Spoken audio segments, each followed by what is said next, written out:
Last week, House Democrats delivered a decisive victory for the American people by passing legislation to extend the Affordable Care Act tax credits by 3 years and protecting the health care of tens of millions of Americans who otherwise might experience dramatically increased health insurance premiums. The bill passed by the House is now over in the Senate. It's a bill that was passed on a bipartisan basis. Every single House Democrat joined by 17 House Republicans. The only path forward at this moment is for Senate Republicans to do the right thing by the American people and pass the damn bill that we sent over to you. There's no reason to do anything other than that. The health care of tens of millions of Americans is otherwise at risk. We're talking about working class Americans, middle class Americans, and everyday Americans who deserve the same level of certainty that Senate Republicans provided to their billionaire donors when they passed massive tax breaks for the wealthy, the well-off, and the well-connected as part of their one big ugly bill last July. Yet working class Americans, middle class Americans, and everyday Americans have been forced to wait month after month after month. Enough with the partisanship. Enough with the gamesmanship. Enough with the foolishness. At this point in time, pass the bill that we know currently in the Senate has majority support. Every single Senate Democrat and at least 4 Senate Republicans who've previously supported a 3-year extension of the Affordable Care Act tax credits. From the very beginning of this fight, Democrats have made our position clear. Cancel the cuts, lower the costs, save health care. Beginning with a 3-year extension of the Affordable Care Act tax credits. We've never wavered from that position. And against all odds, we've passed the bill on a bipartisan basis. It's now over in the Senate. Because Democrats are actually committed to saving health care and lowering the high cost of living for everyday Americans. That's who we fight for. Every day, every week, every month, year after year. And we're in this fight until we win this fight for the American people. Questions? Good afternoon. We're hearing some talk from some conservatives that they want to put out their own affordability agenda, try to do something through reconciliation. Just what do you make of that as they try to move on that in an election? These people are pathetic. Republicans have had all year, literally, right, last year, an entire year, pretty much, since Donald Trump was first inaugurated. Now, they claimed throughout 2024, Republicans did, that their top priority was going to be to lower the high cost of living. In fact, Donald Trump lied to the American people and said that costs would go down on day one. Costs haven't gone down in the United States of America. Costs are out of control. And it's strange to me, after Republicans got crushed electorally all across the country, up and down the ballot in the off-year election last November, that now they've decided that perhaps they should actually try to keep their word and address the high cost of living in the United States of America. It's all talk. There's no action.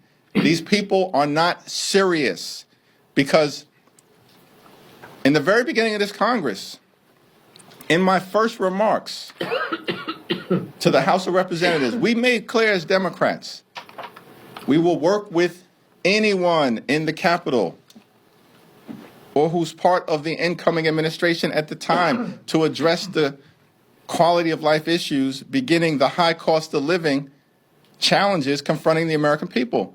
And Republicans took the approach, my way or the highway.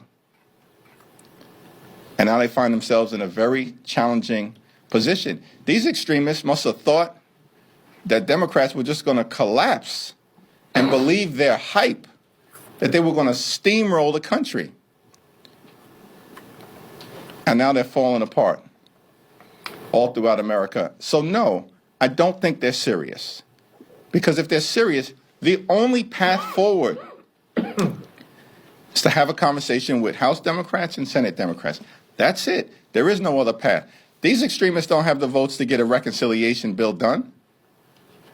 They barely got a reconciliation bill, the one big ugly bill, through the Congress 6 months ago when they thought they were riding high, even though they had been wiped out in Wisconsin as a sign that this whole Republican thing was falling apart. It was a joke that it was ever a big mandate when it was the narrowest majority that any party has ever had in the House of Representatives since 1930.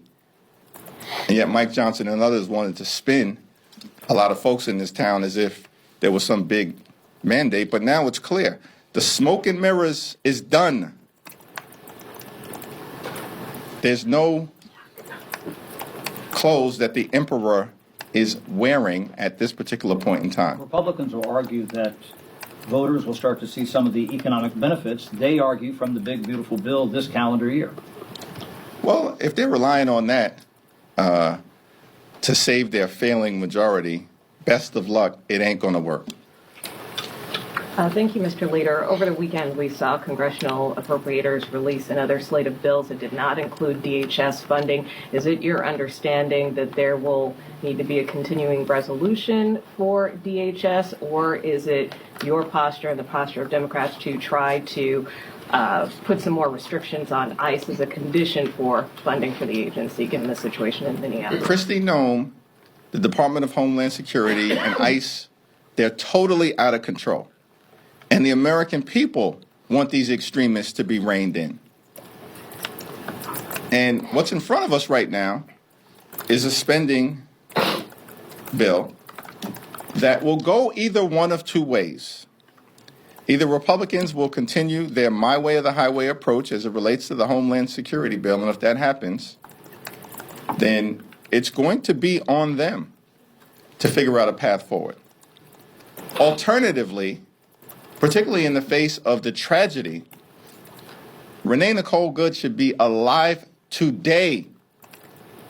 There was no justification for that killing. That ICE agent and Kristi Noem, they've shown depraved indifference toward human life. That's what we saw. That's what the American people saw. And so clearly there's some common sense measures that need to be put in place so that ICE can conduct itself in a manner that is at least consistent with every other law enforcement agency in the United States of America at the state, local, and federal level. That's not too much to ask. Conduct yourself like every other law enforcement agency in the country. Instead, they're running around out of control with masks, no body cameras, no accountability, no warrants, arresting and in some cases deporting American citizens. And that's why the American people don't have a favorable view on the manner in which Donald Trump and his reckless administration are conducting immigration policy in the country right now. Thank you, Mr. Leader. You mentioned in your remarks that because Democrats never wavered on their position on health care, that led to you all being able to get the ACA discharge petition over the finish line. There are multiple positions on DHS right now. Some of your members are saying they want to abolish ICE. Some are saying they want Kristi Noem impeached. Some are saying use the DHS approach bill to withhold funding. Some are saying that Republicans need to use their oversight authority and hold Kristi, Noem accountable in front of the American people, have her come before Homeland Security and Judiciary to testify. Given the fact that in 2025, so much of your success was due to the message discipline that you showed on affordability and healthcare, are you concerned that a year or two into 2026, all of these various positions on DHS and immigration enforcement could muddle some of the message that you're trying to put forward as we head into the midterms? Kristi Noem should stop hiding behind her MAGA wardrobe and actually come before the Congress and face the American people through their elected representatives. If she thinks her position is defensible, then show up, as opposed to stopping by for a drive-by and then scurrying out of the hearing with some fake excuse because you can't stand the heat. And that was before the killing of Renee Nicole Good. So it is clear that Kristi Noem should show up and be held accountable before the elected representatives in the House of Representatives, whether that's the Homeland Security Committee, first and foremost, Judiciary, or Oversight. But House Democrats are going to have a family conversation throughout the week in the caucus meeting and in the whip meeting about the path forward related to these most recent developments. We are unified behind the fact that under the leadership of Pramila Jayapal, there's going to be a hearing that House Democrats will hold this Friday in Minneapolis as part of the effort to hold the Department of Homeland Security accountable for its out-of-control behavior. Now, it's important to understand that a lot of the funding for ICE that is currently being unleashed on the American people, American citizens. Renee Nicole Good was a 37-year-old mom and American citizen who was cut down by ICE in plain view for all of the American people in the world to see. It's important to understand that a lot of the funding that's being unleashed on the American people in such extreme ways right now was provided not through the traditional appropriations process, but a connection with the one big ugly bill that every single Democrat and every single House, Senate Democrat opposed, every single one of us. And that Donald Trump and Republicans jammed down the throats of the American people. And so the funding dynamic that we have to navigate as it relates to ICE's out-of-control behavior is different in nature than what may have otherwise been the case, because a lot of the funding that ICE is currently utilizing comes from their one big ugly bill, and that's something that we'll collectively, be working on as our discussions continue. Yep. Thank you. I wanted to ask you about the stock ban legislation that Republicans have introduced today or will introduce today. I saw the magazine statement saying that it doesn't go far enough, that Democrats feel it falls short, but I was curious, when it comes to the floor, as is expected in maybe a few weeks, do you expect that Democrats uniformly will vote against this bill? Well, we haven't had a caucus meeting to discuss this issue. We look forward to hearing from Seth Magaziner, of course, Joe Morelli, Pramila Jayapal, Representative Ocasio-Cortez. They've all been leaders on this issue. Of course, 3 of them put out a strong statement of concern, or in some cases opposition, as it relates to this watered-down version of a bill that Mike Johnson and House Republicans are desperately trying to put forward. We need real anti-corruption measures to deal with challenges that we have in the Congress, in the Supreme Court, and certainly as it relates to this administration. The most corrupt administration in American history. The Trump cartel is running the largest pay-to-play scheme in the country's history. And there is going to be real accountability. It's coming your way. It's coming. They cannot escape it, no matter what games they try to play over the next couple of months. Real accountability delivered by the American people is coming toward MAGA extremism. Now, as it relates to this particular bill, we'll have to have a discussion about it. Let's see what occurs in the committee markup. That's the first step before anything gets to the floor. Republicans are having big problems on the floor of the House of Representatives.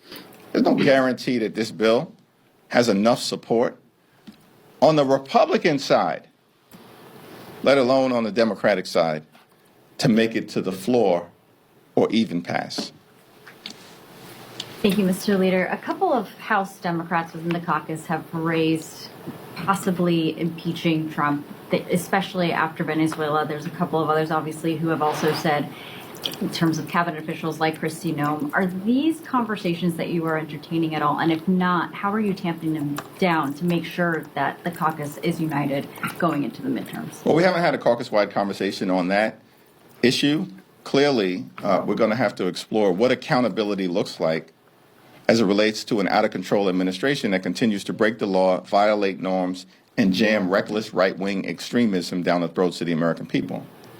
That's a conversation that we're not going to run away from. We'll run toward it at the appropriate time. But what unites House Democrats at this moment continues to be a focus on three issues: making clear to the American people you deserve better, driving down the high cost of living, because there is an affordability crisis in this country, despite what Donald Trump has to say. It's not a hoax. It's very real.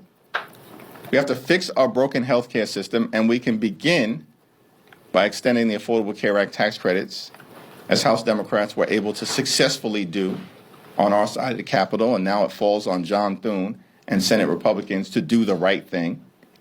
And we have to clean up corruption in this town, across the board. And that will involve accountability for lawbreakers who are going to have to be reined in a variety of different ways. Listen, the House right now is nothing more than a reckless rubber stamp under Republican leadership for Donald Trump's extreme policies, and the American people know it. It's one of the reasons why Republicans are being routed all across the country politically. That started to happen last January. It took a while for people to catch up to that narrative. Now it's undeniable. Democrats are pushing back against Republican extremism, and that work continues. It's not going to let up. Donald Trump wants to wear America down so he can tear America down. That's the whole philosophy of MAGA Republican extremism. The problem, the miscalculation, was that the American people haven't stepped back, we're fighting back. And it's going to take different forms. But House Democrats, as we just saw on the floor last week, as we saw with the Epstein petition, as we saw in support of the effort to repeal Donald Trump's executive order that stripped away collective bargaining rights for more than 1 million hardworking federal employees, Democrats remain united, and we're getting stuff done for the American people. Expect that to continue in 2026. Thank you, Mr. Leader. Congresswoman Ilhan Omar has criticized federal agents for wasting taxpayer dollars in Minnesota, even as her state faces one of the largest federal fraud investigations involving taxpayer dollars. How do you reconcile opposing federal enforcement while this massive fraud probe is underway to try to protect those very taxpayers? It's not going to be that one thing has to do with the other. There's an ongoing investigation at the state, local, and federal level as it relates to the allegations of fraud that have been presented. But at the same period of time, there's got to be accountability. The American people are demanding accountability, right? And Congress, we have a role to serve as a check and balance on an out-of-control executive branch. And of course, as John Adams once said, this Congress, right, it at its best, the House should be an exact replica of the American people, in our view, reflect the hopes, the dreams, the aspirations, the fears, the concerns, the anxieties, the aspirations, or as the framers said, the passions of the American people. And the American people want us to do a variety of different things, like drive down the high cost of living, fix our broken healthcare system, clean up corruption, prevent Donald Trump from engaging in failed, endless foreign wars, protect the Federal Reserve from outrageous weaponization of the Department of Justice, and of course, deal with ICE's behavior, which is objectively out of control. They are killing American citizens with dollars provided by ICE by Republicans on a partisan basis. And that's why I supported the letter that was most recently sent by Congresswoman Ilhan Omar. So, I mean, to kind of hone in on this a little bit. So, if not impeachment, if not a funding fight, what other options in the minority do you realistically have to go after ICE, to try to protect the Fed, et cetera? We haven't ruled anything in, and we haven't ruled anything out. Everything is on the table from the standpoint of complete and total accountability. We just haven't had the discussion as a caucus as it relates to what is the best path forward. But obviously, removal requires a majority in the House and 2/3 of the Senate. Now, I'm no mathematician, but that means removal, if that is the ultimate objective, requires, I believe, 19 Senate Republicans to support removal. 19 Senate Republicans to support removal, regardless of what happens in the House of Representatives. So, we're going to have a conversation about the best path forward. What is clear is that Kristi Noem is completely and totally unqualified. She should have never been confirmed by Senate Republicans. It's disgraceful that she's there. She should be run out of town as soon as possible. Figuring out the best way to accomplish that objective is going to take a conversation and strategic engagement, as we've done on every other issue, particularly in areas where we continue to win on behalf of the American people. Subscribe to One India and never miss an update. Download the One India app now.